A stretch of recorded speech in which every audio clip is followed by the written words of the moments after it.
So I have a pain body question, and the basic is, how do I know if I've dissolved it or if it's just gone dormant? My experience, like prior to 4 years ago when I discovered the power of now, is that when it would come up, I wasn't even aware of it, and I drank and drugged and managed emotion that way. And then I got in recovery, and I would share and talk about the pain, and it seemed to dissolve in those moments. But upon discovering Eckhart's work, I was thinking, well, maybe it's just gone dormant. And so in the last 4 years, I noticed certain suggestions or triggers, they still bring it up. And I think, okay, in the moment, I can dissolve it. I've used some of the techniques right out of chapter 2, maybe 3, where, try not to feed it with thought and just, look where it's at, put attention there. But and I've had some success with it dissolving. I didn't have to go share it with another ego, but I wasn't sure if it was Eckhart's ego through the reading that helped put it dormant or not. So this idea of How will you know? dissolving, my hope is like I want my pain body gone for, good. Yeah, And we all do. and I'm being told if I can just stay present 100% of the time, then it is dissolved. But then I can't seem to stay present. I tend to go to sleep all the time, and then all of a sudden my pain body wakes me up, and then so I don't. So you know it's not dissolved. Yes. Yeah. Then you deal with that in that moment. What a drag. But I want it gone. Yeah. That's what the ego says. I want it gone. Why do I have to keep on dealing with this? Yeah. It's ego.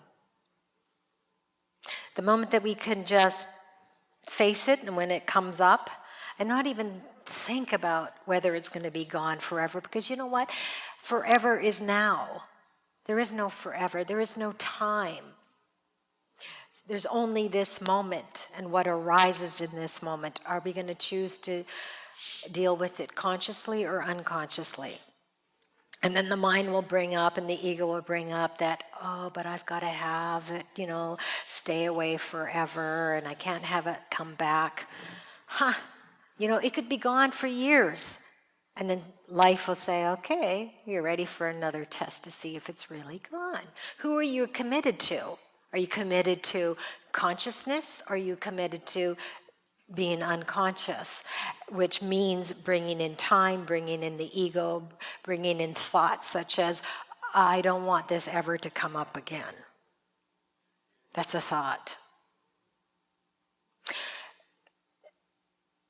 We are dealing with a lot of baggage, not only personally, but collectively. Because we are all connected, we're one. So we've got our personal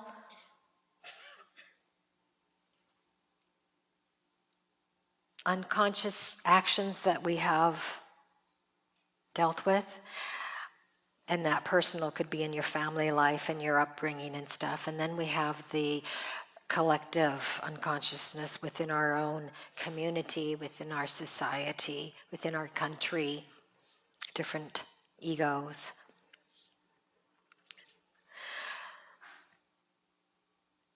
And it is interesting because when you say you want it gone, that's a nice thought to have, but it's not the reality of this moment.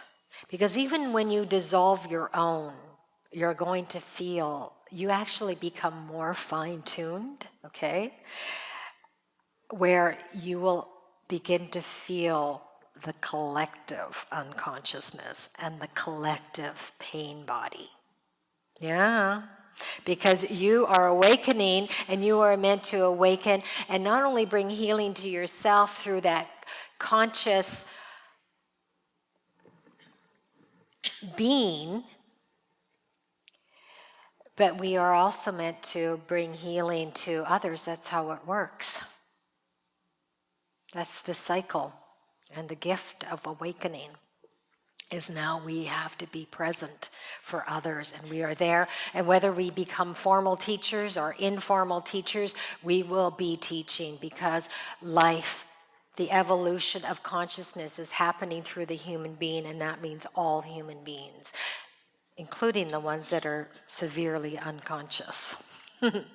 So even when you dissolve your own pain body, or when that happens, maybe it's not you, as in the ego you dissolving it, but when it happens through you that it's actually dissolved, your work isn't finished. You'll find life might bring you somebody that comes along who has a big pain body, and you're there as that aid, that assistant, that helper. I've told this story before, and the reason why I keep telling this one, because it was the most profound, and the first time I really understood what Eckhart meant was that how we can bring, help somebody dissolve their pain body. I went to a Starbucks, got my tea, and there were several empty seats, but I happened to sit down in a particular seat, and right next to me was this young girl and an older man, maybe her father, I don't know.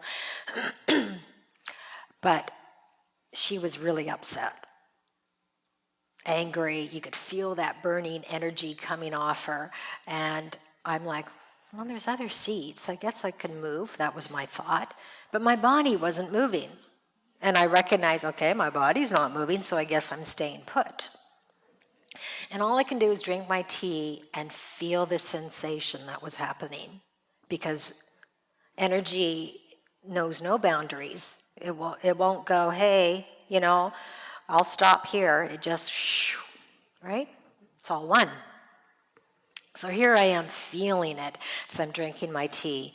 And suddenly, and I don't know how long it was, whether it's 15, 20 minutes, 30 minutes, I wasn't aware of the time. But suddenly, what I felt inside of me, that energy that I was feeling that was inside me, suddenly burst. The moment that it burst, she started laughing. And I understood what Eckhart meant by how we can help dissolve another person's pain body.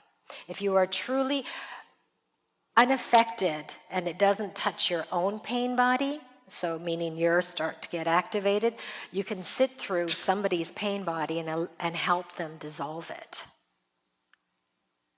But as soon as it activates yours, then you need to be more conscious, more aware, because you're really not going to be much help because it's within you, unless you can sit with both that's happening at the same time.